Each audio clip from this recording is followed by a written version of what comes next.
오늘은 세 가지 감사라는 제목으로 하나님 말씀 함께 나누도록 하겠습니다. 그리스도인이 비그리스도인과 다른 점이 무엇일까요? 많은 사람들은 그리스도인들은 하나님이 계심을 믿는 사람들이고 비그리스도인들은 하나님이 계신 것을 믿지 않는 사람들이라고 생각을 합니다. 하지만 사도 바울은 로마서 1장 21절에서 사실상 모든 사람들은 이미 하나님을 알고 있다라고 가르칩니다. 로마서 1장 21절입니다. 하나님을 알되 하나님을 영화롭게도 아니하며 감사하지도 아니하고 오히려 그 생각이 허망하여지며 미련한 마음이 어두워졌나니. 사도 바울은 그리스도인과 비그리스도인들을 구별해 주는 것이 그리스도인은 하나님께 감사한다라고 말을 합니다. 이런 의미에서 볼 때 이 감사야말로 그리스도인의 가장 중요한 특징이라고 볼 수 있습니다. 1620년 청교도들은 장장 65일간의 항해 끝에 11월 9일 신대륙의 플리머스 항구에 도착을 합니다. 고생을 하면서 미국에 도착하자마자 그들은 자기 집보다도 먼저 통나무로 교회를 짓고 학교를 세웠습니다. 이렇게 오직 믿음으로만 살고자 했지만 그해 추위와 전염병과 또 폐렴으로 인해서 다음 해 가을까지 영국을 떠나왔던 102명의 청교도 중에서 약 46명이 세상을 떠나게 됩니다. 사실 청교도들은 얼마든지 하나님께 불평하고 원망할 수 있었습니다. 오직 믿음대로 살고자 고향을 버리고 떠나왔지만 떠나온 사람의 거의 절반이 죽어버렸기 때문입니다. 하지만 이 청교도들은 이렇게 큰 상실을 경험했던 그해 가을 농사를 지어서 처음으로 수확한 농산물들을 가지고 하나님께 감사하며 3일간의 추수감사절 축제를 선포합니다. 400년 전에 청교도들은 사랑하는 사람을 잃어버린 그 어려운 상황 속에서 불평과 원망 대신 하나님께 감사하는 것을 선택했습니다. 어떻게 이런 일들이 가능했을까요? 그들에게는 하나님에 대한 믿음이 있었습니다. 믿음은 똑같은 상황을 전혀 다르게 해석할 수 있는 힘을 줍니다. 교회가 1년에 한 번씩 추수감사절을 기념하는 이유가 무엇입니까? 다시 한번 우리의 믿음을 점검하고 감사를 회복하기 위해서입니다. 감사는 우리 믿음의 상태를 보여주는 창문과도 같습니다. 믿음은 하나님의 은혜에 대한 반응입니다. 우리는 하나님의 은혜가 얼마나 놀라운 것인지를 알 때에 비로소 믿음으로 반응하게 됩니다. 시편 121편은 삼위일체 하나님의 은혜에 대한 놀라운 통찰이 담겨있는 시입니다. 추수감사절을 맞아 시편 121편에 담겨있는 삼위일체 하나님의 세 가지 은혜를 통해서 우리가 세 가지 차원의 감사를 드릴 수 있게 되기를 바랍니다.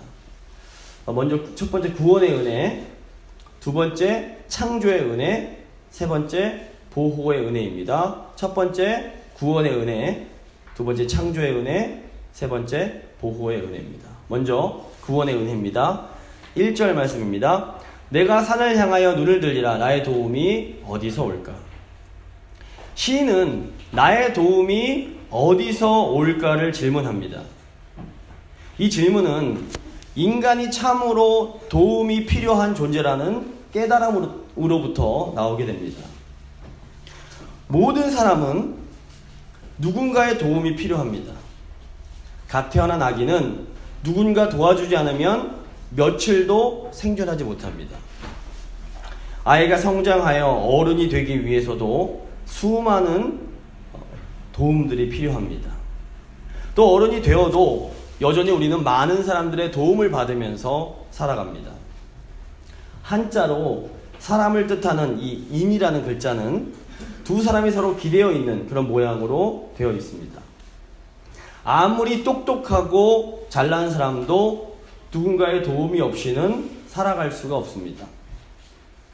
우리에게는 서로가 필요합니다. 그런데 시인은 사람으로부터 오는 도움, 그 이상의 것을 찾고 있는 것처럼 보입니다. 시인은 지금 내가 산을 향해서 눈을 들겠다라고 말을 합니다. 시인이 살던 고대 시대에 산은 신들이 살아가는 장소를 상징했습니다.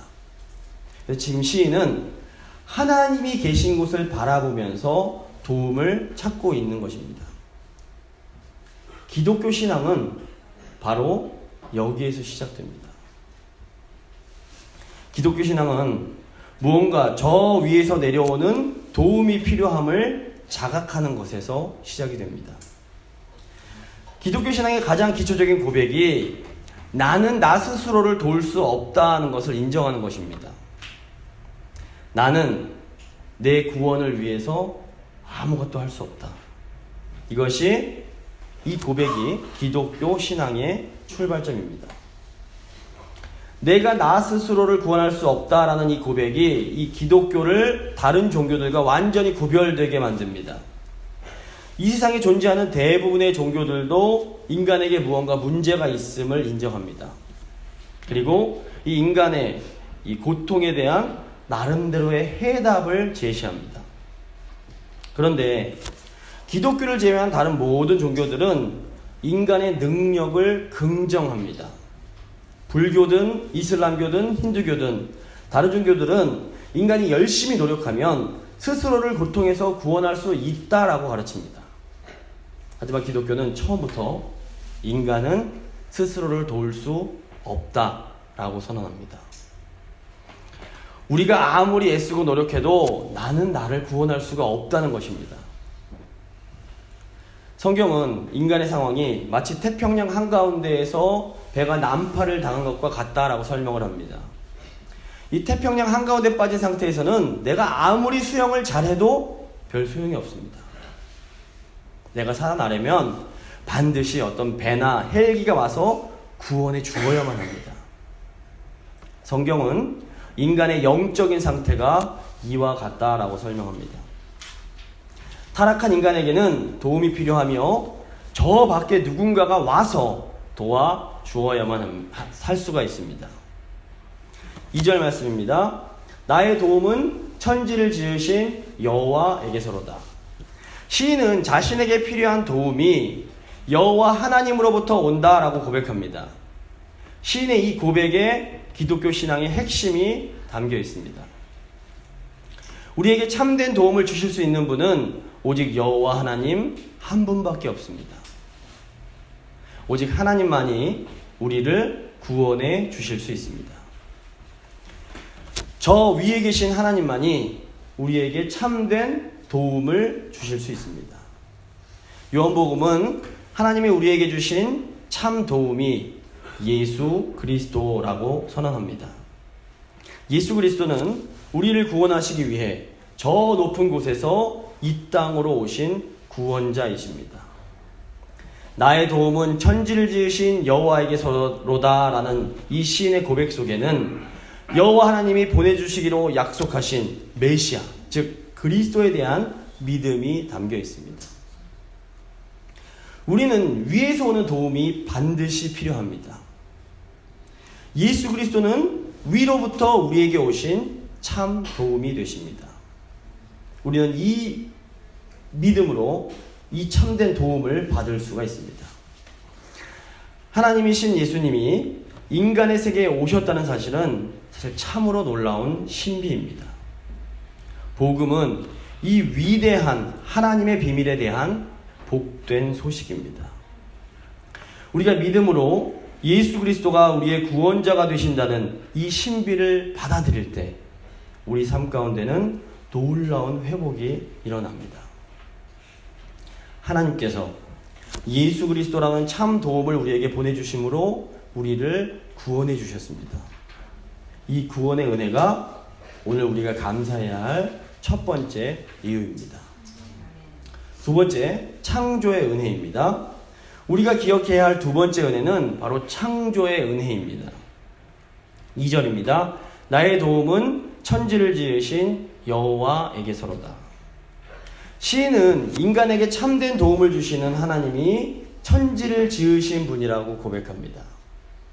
우리를 구원하시는 하나님은 온 세상을 창조하신 창조주이십니다.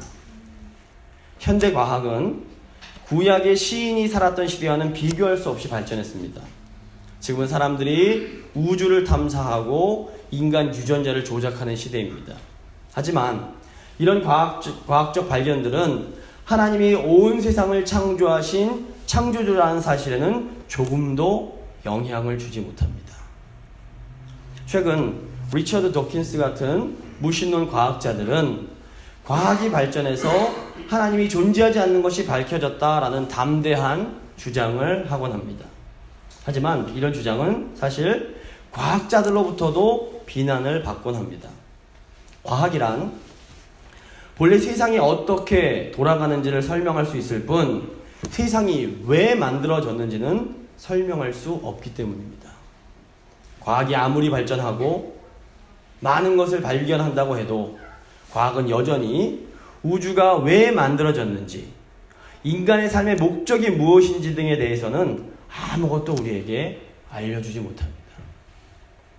결국 창조주 하나님의 존재를 인정하느냐, 인정하지 않느냐 결정하는 것은 과학이 아닌 우리의 믿음입니다. 하나님을 믿는 사람의 눈에는 이 자연이 창조주 하나님의 놀라운 작품으로 보입니다.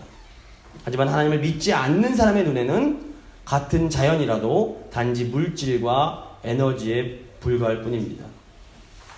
위대한 과학자들 중에도 신실한 그리스도인들이 많이 있습니다.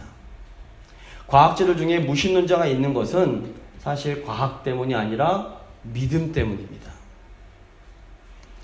하나님이 모든 우주 만물을 만드신 창조주라는 믿음은 현대 과학을 무시하는 것이 결코 아닙니다. 창조주에 대한 믿음은 우리가 이 세상과 관계 맺는 그 방식을 변화시켜 줍니다. 무신론자들은 이 세상을 단순히 어떤 물질과 에너지의 형태로 받아들입니다. 하지만 창조를 믿는 사람들은 이 세상을 하나님의 선물로 받아들입니다. 예를 들어서 아주 멋진 지갑이 하나 있습니다. 멋진 디자인의 세공이 잘 되고 감촉이 아주 좋은 명품 가죽 지갑입니다. 어떤 사람은 상점에서 그 지갑을 보면서 이 지갑을 살까 말까 고민을 합니다. 근데 어떤 사람은 사랑하는 사람으로부터 그 지갑을 선물로 받아서 손에 들고 있습니다. 이 지갑은 완전히 똑같은 물건이지만 두 사람이 이 지갑을 대하는 태도는 완전히 다를 수밖에 없습니다. 하나님을 믿지 않는 사람들에게 이 세상은 그저 아름답고 보기 좋은 지갑과 같습니다. 하지만 하나님을 창조주로 믿는 사람에게 이 세상은 사랑하는 사람에게 선물로 받은 지갑과 같습니다. 창조를 믿을 때 우리에게 있는 모든 것들은 하나님의 선물로 변화됩니다. 창조주 하나님을 믿는 우리에게 모든 것은 하나님이 우리에게 선물로 주신 것들입니다. 선물에는 선물을 주는 사람의 마음이 담겨 있습니다. 선물이 우리에게 특별한 의미를 갖는 것은 사실 선물 자체보다도 선물에 담긴 그 마음 때문입니다. 모든 것이 선물임을 깨달을 때 세상을 대하는 우리의 태도는 달라질 수밖에 없습니다. 우리가 경험하는 모든 것들은 전혀 새로운 의미를 갖게 됩니다. 사랑하는 가족들, 교인들, 우리에게 주어진 건강, 재능, 물질, 어느 것 하나 소중하지 않은 것이 없습니다. 이 모든 것 안에 우리를 위해 모든 것을 주신 하나님 아버지의 사랑의 마음이 담겨 있기 때문입니다. 하나님이 우리에게 주신 선물에는 하나님의 마음이 담겨 있습니다. 때로 어떤 선물은 우리에게 큰 위로를 줍니다. 하지만 어떤 선물은 힘들지만 우리를 더 성숙하게 만들어줍니다. 하나님이 주신 것은 어느 것 하나 소중하지 않은 것이 없습니다. 모든 것을 선물로 주신 이 창조의 은혜는 오늘 우리가 하나님께 감사해야 할 두 번째 은혜입니다. 한번 옆에 앉아 계신 성도님들께 당신은 하나님의 선물입니다 라고 한번 고백해 주시면 좋겠습니다. 네. 당신은 하나님의 선물입니다. 당신은 하나님의 선물입니다. 네. 당신은 하나님의 선물입니다. 네. 어색하시죠? 네. 자, 세 번째 이제 보호의 은혜를 생각해 보겠습니다. 보호의 은혜. 우리가 기억해야 할 세 번째 은혜는 바로 보호의 은혜입니다. 시인은 하나님이 우리를 지키시는 분임을 계속해서 고백합니다. 3절 4절입니다. 여호와께서 너를 실족하지 아니하게 하시며 너를 지키시는 이가 졸지 아니하시리로다. 이스라엘을 지키시는 이는 졸지도 아니하시고 주무시지도 아니하시리로다. 시인은 하나님의 백성을 목자를 따라가는 양으로 묘사합니다. 실족한다라는 것은 양이 발을 잘못 들여서 넘어지는 것을 말합니다. 양은 이 눈까지 나빠서 종종 넘어집니다. 문제는 이 양이 다른 동물들과 달라서 넘어지면 아예 발랑 넘어져서 스스로 일어나지를 못한다는 것입니다. 그래서 옆에서 목자가 도와주어야만 양은 다시 일어날 수가 있습니다. 그래서 좋은 목자는 양에게서 24시간 눈을 떼지 못합니다. 우리는 눈이 나빠서 잘 넘어지며 또 한 번 넘어지면 잘 일어서지도 못하는 양과 같습니다. 그래서 늘 넘어지기 쉬운 우리에게는 항상 성령 하나님의 도우심이 필요합니다. 시인은 선한 목자이신 하나님께서 연약하고 넘어지기 쉬운 양 같은 우리를 24시간 쉬지 않고 계속해서 지켜주신다라고 말을 합니다. 하나님이 늘 곁에서 우리를 지켜주신다는 믿음은 저처럼 실수가 많은 사람들에게는 정말로 큰 위로가 아닐 수 없습니다. 5절 6절 말씀입니다. 여호와는 너를 지키시는 이시라. 여호와께서 내 오른쪽에서 내 그늘이 되시나니 낮의 해가 너를 상하게 하지 아니하며 밤의 달도 너를 해치지 아니하리로다. 시는 또한 하나님께서 양과 같은 우리의 그늘이 되어주신다라고 말을 합니다. 이스라엘 광야의 강렬한 낮의 해는 치명적일 수 있습니다. 또 달이 비치는 밤은 양을 노리는 맹수들이 왕성하게 활동하는 시간입니다. 한편 이 고대에서는 낮의 해가 태양의 제국인 이집트를 상징하기도 했습니다. 그리고 또 밤의 달은 비옥한 초승달 지역인 메소포타미아 지역의 나라들을 상징하곤 했습니다. 그러므로 해와 달은 이스라엘을 둘러싸고 있는 이 강대국들을 상징할 수도 있습니다. 어쨌거나 시인은 이 선한 목자이신 하나님께서 해로운 낮의 해와 밤의 달로부터 우리를 보호해 주신다라고 말을 합니다. 가만히 생각을 해보면 우리 삶에도 위험했던 순간들이 참 많다는 것을 깨닫게 됩니다. 기독교 심리학자인 스캇팩 박사는 아직도 가야 할 길이라는 책에서 우리 삶에 사고가 날 뻔했던 경우는 많지만 정말로 사고가 나는 경우는 생각보다 적다라는 사실에 주목을 합니다. 그리고 이렇게 사고가 날 뻔한 그 많은 상황 속에서 우리를 보호해 주신 것이 전부 하나님의 은혜다라고 주장합니다. 자녀들을 키우다 보면 크게 다칠 뻔한 일들이 참 많습니다. 근데 저도 아이들이 많아서 위험한 순간들을 늘상 경험합니다. 그런데 감사하게도 다칠 뻔했지 실제로 크게 다친 경우는 많지가 않습니다. 가정, 교회, 학교, 직장에서 우리는 사실 많은 위험 가운데 살아가고 있습니다. 하지만 하나님은 언제나 우리 오른편에 그늘이 되사 모든 위험으로부터 우리를 보호해 주셨습니다. 이 모든 것이 하나님이 보호해 주신 것임을 믿는다면 우리는 하나님의 이 은혜에 감사할 수밖에 없습니다. 우리와 우리 가족 또 우리 교회를 또한 신실하게 지켜주신 우리 하나님께 감사하시기를 바랍니다. 7절 말씀입니다. 여호와께서 너를 지켜 모든 환난을 면하게 하시며 또 내 영혼을 지키시리로다. 시인은 하나님께서 우리를 모든 환난에서 보호하실 뿐 아니라 우리의 영혼을 지켜주신다라고 말합니다. 여기서 영혼은 네피시라는 히브리어로 생명으로도 번역이 된 단어입니다. 영혼은 하나님이 주시는 영적인 생명을 의미합니다. 하나님을 믿는 사람으로서 우리가 가장 두려워해야 할 환난은 경제적인 어려움이 아니라 경제적 어려움이나 육체적 질병이나 환경적인 어려움이 아닙니다. 물론 이런 환난들도 우리를 두렵게 만듭니다. 하지만 우리가 가장 두려워해야 할 환난은 영혼이 상하는 것입니다. 영혼이 건강하면 다른 모든 환난은 능히 극복해낼 수 있습니다.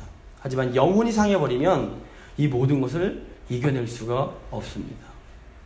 왜 시인이 산 위를 바라보면서 도움을 구할까요? 오직 하나님만이 우리의 영혼을, 우리의 생명을 지켜줄 수 있음을 알기 때문입니다. 하나님 안에 있을 때 우리 영혼은 가장 안전합니다. 하나님 안에 있을 때 우리 영혼은 비로소 안식을 할 수 있습니다. 하나님 안에 있을 때 우리 영혼은 만족을 경험합니다.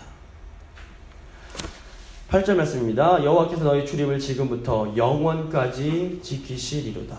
시인은 하나님께서 우리의 출입을 영원히 지키실 거라고 말합니다. 여기서 출입은 하나님의 백성들이 성전으로 들어가고 나오는 것을 말합니다. 하나님의 백성을 다른 백성들과 구별시켜주는 가장 큰 특징이 바로 성전을 출입하는 것입니다. 하나님 백성의 삶의 중심에는 성전을 출입하면서 누리는 하나님과의 소통과 교제가 자리 잡고 있습니다. 하나님이 구약의 언약 백성인 이스라엘 사람들에게 성막을 주신 이유가 이 때문이었습니다. 이스라엘 사람들은 위기의 순간마다 하나님이 계신 성전으로 나아갈 수 있었습니다. 하나님은 이제 새 언약 백성인 그리스도인들이 환난의 시기에 출입할 수 있는 새 성전을 주셨습니다. 우리가 출입해야 할 그 새로운 성전은 바로 예수 그리스도이십니다. 말씀을 마무리 짓겠습니다. 시인이 도움을 찾기 위해서 하나님이 계신 저 산을 바라보았다면 이제 우리는 참된 도움이 되시는 예수 그리스도를 바라보아야 합니다. 예수님은 하나님이 보내주신 우리의 참된 도움이십니다. 우리에게 있는 모든 것은 창조주 아버지가 주신 선물들입니다. 성령께서는 항상 우리를 모든 위험의 순간으로부터 보호해 주십니다. 새 언약 백성인 우리는 어려움의 순간마다 새 성전이신 예수님께 나아갈 수 있습니다. 예수님을 통해 우리는 성령 안에서 아버지가 주시는 참된 도움을 받을 수 있습니다. 이것이 하나님의 백성인 우리가 삼위일체 하나님께 감사할 수밖에 없는 이유입니다.